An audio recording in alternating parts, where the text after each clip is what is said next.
Hello, good people of YouTube. Mountbatten here.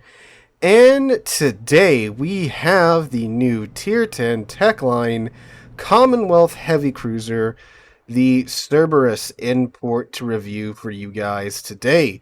The Cerberus is the first Techline Tier 10 Commonwealth ship in the game, a line that has been long awaited for what, like, I think 6 years ago is when we started seeing people really push for wargaming to start introducing more Commonwealth ships, and now we finally have a full line. I don't know too much about the line, as I try to avoid, well, all the information about them once they do get into early access in order to preserve my, well, opinion for this video. What I do know from Wargaming's side is that they are supposed to be good at ASW, and they aren't terribly survivable, not unlike the British heavy cruiser line, right? And we'll see about the rest here with the Cerberus. So, before we go any further, absolutely massive shout to the channel's Patreons. I am not a CC nor supported by affiliated with Wargaming in any way, shape, or form, so I do not get these ships for free. I have to wait for them to come out either in early access or in full release in order to pick them up to review for you guys. So supporting the channel via becoming a Patreon is the best place to do so, besides, of course, just watching the videos and streams. Link for that is in the description down below if you wish to be so generous. And again, big shout out to those guys whose names should have just appeared up on screen. So yeah, let's go ahead and take a look at the Cerberus and see what she has to offer. Oh, we gotta fix something first for sure, and that is the flag. I like flying the national flag of the ship if that is available, and there we go, got the nice Australian naval jack up there. Alright, so let's take a look at the Cerberus, starting out with, well, its economy. It's a Techline ship. If you want to purchase the premium package, which I do because, well, I like making credits, you do get a 50% buff to the credits and 100% buff to your various types of XPs, but again, the ship does not come with that because it is a premium ship. The camo, this is not the premium camo for the ship. I don't have the premium camo on here because, well, unfortunately the art department did take an L here, because you have your choice of black and dark blue. Yeah, no, I'll stick with the Hunter camo. I like that more instead. That looks more like some of the camos that the Royal Navy was throwing on these ships at the time. So, yeah, uncommon art department L there, unfortunately. But anyway, some stats now. Starting out with the armor. So you have a 25mm bow, 25mm deck. Side plating is 32. That's relatively nice. Stern plating is 25, and stern deck is 25. Mid deck is 30.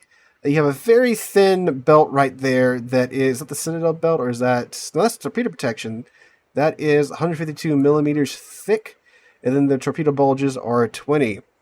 Let's see where her Citadel lie. Her Citadel is, well, high and dry, but it is behind the torpedo protection. Looks like you've got a section where you get the bulges overlapping this belt right here. That's 203mm thick, so 203 plus the 20, so that's 253mm of armor with a little bit of spaced armor going on right there. And you might be thinking, well, that can't do that much. You'll be surprised what spaced armor does in this game. Speaking of spaced armor as well, after you get through the belt armor, you do have a bit of space to get through before you get to the Citadel. That is 38mm thick. Again, in some cases, it'll do nothing. In other cases, magic happens, as you know, with the French cruisers and such. Alright, so stats now. 47,300 is the amount of hit points we have on the Cerberus stock, with a 19% torpedo damage reduction. For guns, you get 12 203mm guns with a 10-second base reload time, maximum dispersion of 157 meters, and a maximum range base of 18 kilometers. That's actually really nice for the range there.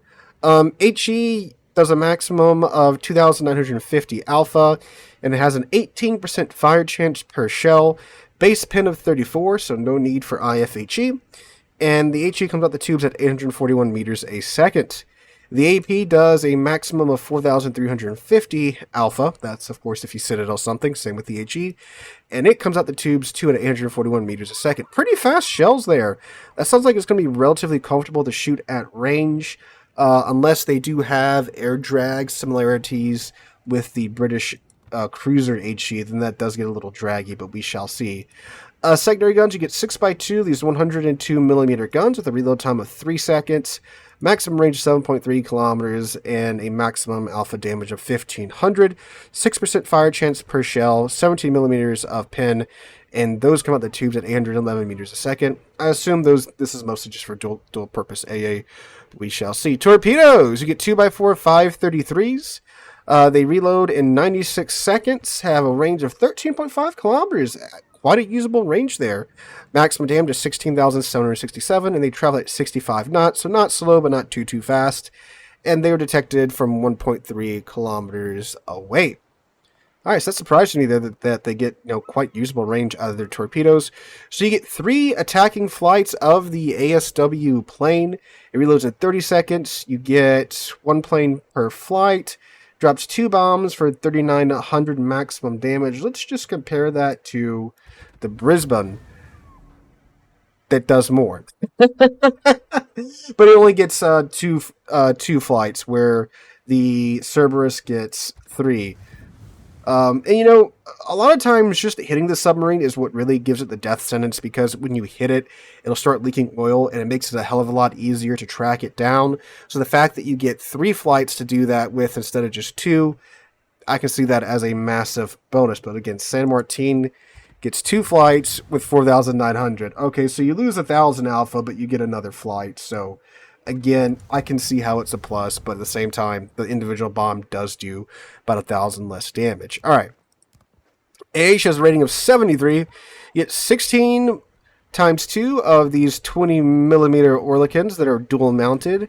You get 8x6 of the, lovely. I love just the absolute lunacy that the British did with the these 40mm guns, just bolting 6 of them together. It's a beautiful sight. So you get 8 of these, and then the 102s are again dual purpose.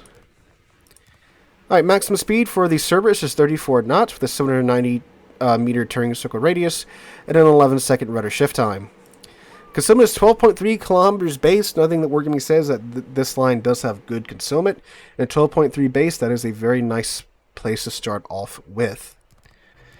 Alright, for her box O gimmicks, she gets a heal that regens 236 HP per second base. It is active for 28 seconds and reloads in 80 seconds. You get 3 charges base.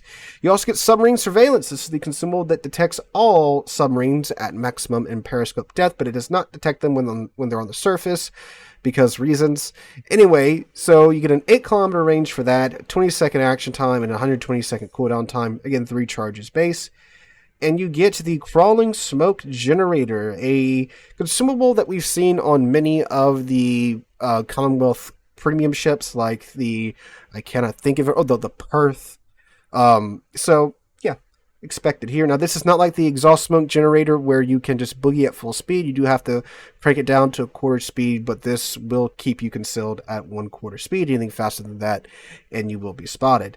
So it has an action radius of 0.45 kilometers, is active for 102 seconds. You get a 10 seconds per puff. That's how long each puff lasts. And then you have a cooldown time of 130 seconds and then 3 charges base. Your choice of Hydro or DFAA. The submarine hunting ships shall have Hydro equips, not DFAA. Yeah, an A rating of 73, DFAA isn't really gonna... it's gonna make it better, right? But, I'll take Hydro instead. If it had an A rating of 95, then yeah, I'll take DFAA, because I can push that and the planes will cease to exist, right? But Hydro's gonna be better for dealing with submarines, and of course, Hydro is just a better utility to have overall, because it'll detect submarines, torpedoes, destroyers in smoke, ships that are in smoke, ships on the other side of islands and such. So it's a much more better consumable to have, in my opinion. I know that's not proper English, that's why it's funny. Anyway, it is active for 5 kilometers. It is active for 100 seconds, 120-second cooldowns, and 3 seconds base, 3 charges base, and it will detect torpedoes from 3.5 kilometers away and ships from 5 kilometers away as well. And then, of course, you get Damage Control Party, which is active for 5 seconds, cooldowns of 60 seconds. Seems to be a pretty standard cruiser consumable from there.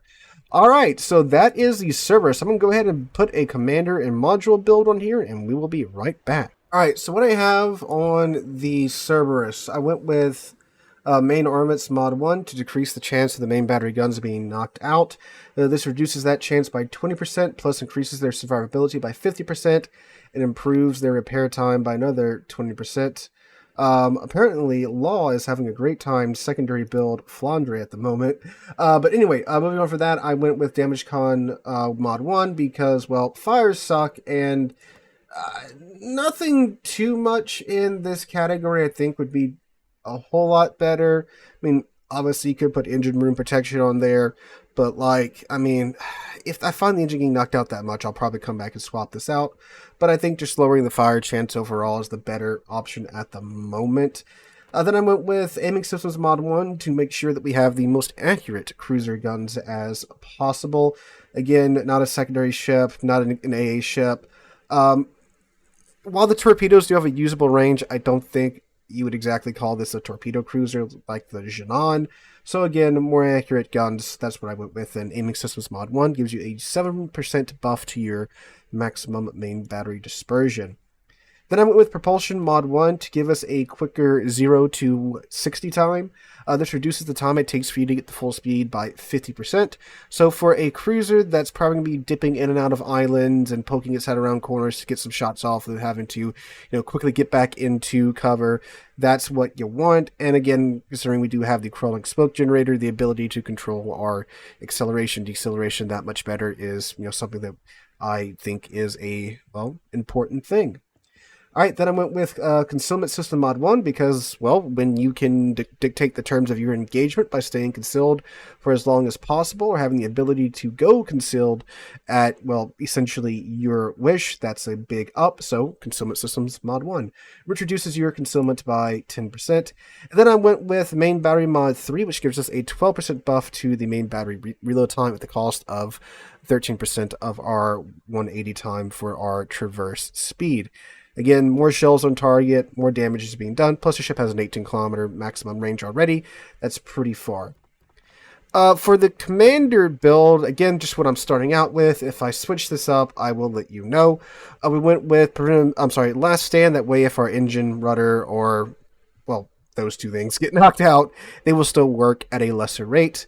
Then I went with Consumables Enhancement, which increases the runtime of our Hydro by 10% and increases the runtime of our Smoke Generator by 10% as well. So more smoke, more Hydro, right? That's an excellent thing.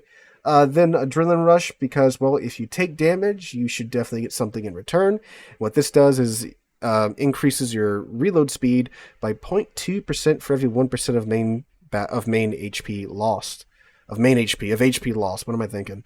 My main battery HP. Well, that is a thing. But anyway, then Concealment Expert for another 10% to our concealment. Again, being able to disengage at your whim is something that is nice. All right, we'll come back to these in a second. So then I took heavy AP shells. This is literally free damage. 5% damage buff to your AP shells. It does have 203mm guns, which aren't the largest at tier 10, but they're still large enough to do some serious damage to battleship extremities, the upper belt armor battleships, and of course to other cruisers. And you get free damage out of this, so why not? And then Superintendent for another charge of your heal, another charge of your ASW consumable, another charge of your smoke generator and of hydroacoustic search. So why not? And then we took Survivability Expert to give us a 450 HP buff per tier, so the 4,500 HP for the Cerberus here. I had 2 points left over, so I went ahead and greased the gears to offset the nerf that we got from our main battery mod 3 module. So this offsets that and gives you a 2% buff to your turret rotation time. And then I went with Swift Fish, which increases the speed of the torpedoes. So, the faster your torpedoes are, the better chance you have of actually landing them on target. because these other skills I didn't feel were really necessary. Gun feeder has a 10-second, well, not anymore. You've got a very quick reload already, so just shoot what's in the tubes and get the next round of AP or HE going up. Maybe consumable specialist, but again, we'll see how that's going. And then incoming fire alert, well, I have eyes, so there's that.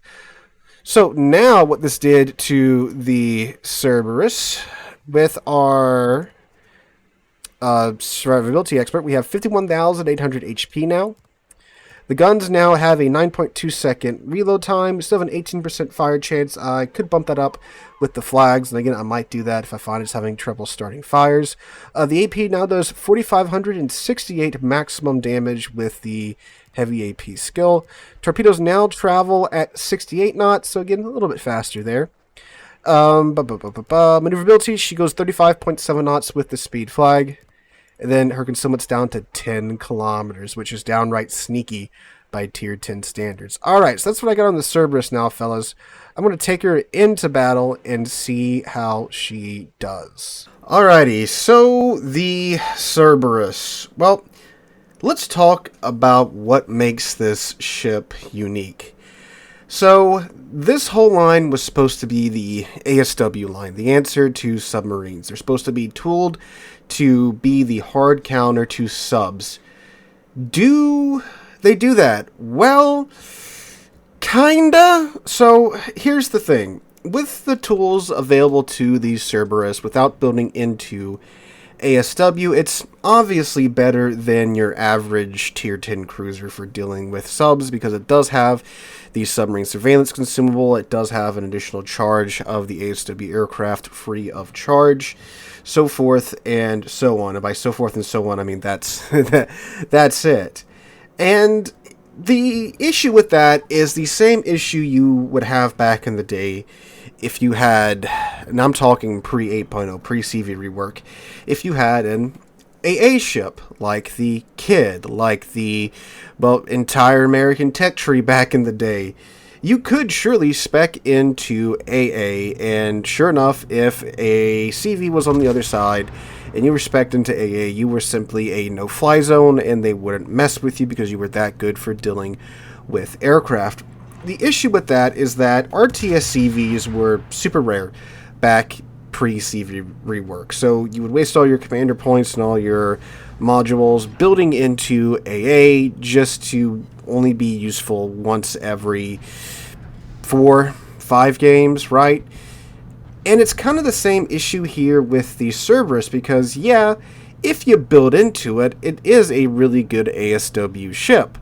The problem is that at tier 10, you might have a submarine game, if you're lucky or unlucky depending upon your point of view, maybe every third game, if that. And then you have to run into the situation where, okay, I spawned on the same side as the sub. If you want to know if you did or if you didn't, look in front of you, and if there's no friendly submarine in front of you, there's no enemy submarine in front of you, because submarine spawns mirror one another. So if you don't spawn on the same side as a sub, now you have to go sail over to where the submarine spawned at in order to be useful if you build into ASW on the Cerberus. So you have to sail over there, and then, of course, the enemy sub has to survive long enough for you to get there in order to provide your team with, well, ASW. And there's a good chance they don't, because a lot of sub commanders, they get spotted once, the team dogpiles them with ASW, and then that's the end of it. And then if you do get over there and the submarine is not sunk yet, well, then you have to go find him, which you don't really know where he's at unless either he pings, or if you're getting spotted without anything being around you, then that means, well, okay, the submarine's around me within 10 kilometers of me because of the excellent concealment of the Cerberus. And then you have to hope he's within 8 kilometers of you when you pop your ASW, and then you'll have him. And that also involves being within 8 kilometers of the submarine, which, again, early match is not a good idea, because, well, you're going to be in front of your team and everyone's going to shoot you, and the Cerberus is not exactly a tanky cruiser, so that's not going to go very well. So what I'm saying is that, yes, it has better tools for dealing with ASW, but it's really not going to get to use them a whole lot, because we're talking about countering a ship that is a class of 1 in most cases in tier 10 games. if you're, again, either lucky or unlucky, you might run into a 2-sub game. Those are fairly rare. Like, after the submarine changes, they were pretty common because players are trying out submarines after the sub changes, but now it's died down. In most tier 10 games and higher tier games, you might have 1 submarine per side. Again, it ebbs and flows with what's changing and what's being added into the game. So that's a very long 4-minute segment explaining why I don't think it's really worth building into ASW in the Cerberus, because again, you're not really going to get to use it that much. So you should really dump those points into what you will be using a lot, which is your guns. And that's kind of the build that I went with, and the build was working for me fairly well throughout the night. Because, well, at the end of the day, the Cerberus is, well, it's very familiar. Because it is a mid-range, HE spammy cruiser. And you can add that to the very long list of mid-range, HE spammy cruisers at higher tier. Because there's a whole hell of a lot of them. Which is another odd thing. I really would have thought, with what we have in the game currently, the Spanish cruisers might be the ones to get the ASW kit. Why? Because the Spanish cruisers are geared a lot better at dealing with ships in close-range engagements. They have the AP for it, with their larger AP guns. They have the autoloader, where they can, crank off those 2 shots, and being at close range obviously helps that. They're tougher than the Commonwealth line, so you can play them comfortably closer. So it would make a hell of a lot more sense for them to have this kit rather than the Commonwealth cruisers. Now, obviously, the Commonwealth ships in real life, a lot of them did do convoy escorts, and that's what they were doing. So they were performing ASW duties IRL. So historically, it makes sense. But from a gameplay perspective, it doesn't really work. Now, again, the upside of this is that, from my experience with the Cerberus, it's a perfectly fine mid-range HC spammy cruiser.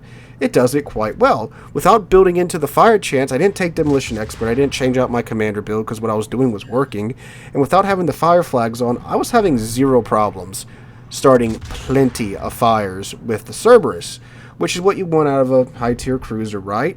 And the AP, when I did get to use it, yeah, it was fine. It does great when you can chunk the bow, the stern, the superstructure of enemy battleships. I mean, I was getting like 10k, 8k a roll with the AP when I would swap over to it. When I would get like the side of a battleship, I would just throw into the superstructure, throw into the bow armor, throw into the stern armor, and it was fine because it is 203s and it's 12 203s too, so it's a lot of shells going at the enemy ship. And obviously too, you catch cruisers broadside with that, light cruisers or heavy cruisers, 12 230mm shells are going to hurt you one way or another, and 12 230mm shells that are HE hurts destroyers a whole hell of a lot as well. So it was really good at being a mid-range cruiser. I wouldn't really say it's great at close range because it's not. The armor isn't really there. The 32mm side armor does definitely help because you can't be overmatched by anything that isn't an 18.1 inch gun. So 18 inches down, 457mm down, they can't just straight up overmatch your side armor. It'll bounce if you angle well enough, which that's great, right? That's some good points for survivability. But again, the general armor layout of the ship, it's not a Napoli or such, and as you can see, it has a very high freeboard. So there's a lot of ship there to shoot, right? So it's not incredibly tanky thanks to that. But again, it doesn't really need to be, because when you're playing it from mid-range behind an island or in your smoke, it gets the job done just fine. Now, here's the catch though. If you want a mid-range, HE spammy, heavy cruiser line that has the same flavor and the same shell performance and the ships even look the same, then you'd be better off going down the British heavy cruiser line, because the Goliath is awfully similar to this thing, and if you play these ships exactly the same, the Goliath is going to do better. Why? Because it has a British heavy cruiser HE, has the larger guns, it has the super heal, so it's more survivable. So, yeah, if you want this ship for its gun performance, just go play the British heavy cruiser line. Now that being said, I don't think the line is bad. It's just that the British heavy cruiser line exists. And again, what you're going to be doing most of the time playing this ship is playing it as a mid-range HE spammy cruiser. And that's what the British heavy cruisers do, and they do it better. Again, you even have the super heal. It's a hell of a lot more forgiving, right? Again, unless you just want the ASW tools, then yeah, obviously the line's good for that. But I wouldn't really build into it, because again, you're not going to be running into submarines every single match. And speaking of the ASW tools, they could be better. Now, it's some of the best kit for dealing with subs because, well, we don't really have a whole lot to deal with them right now, right? Every ship has these standard ASW airdrops, and a couple of lines have the the submarine surveillance consumable.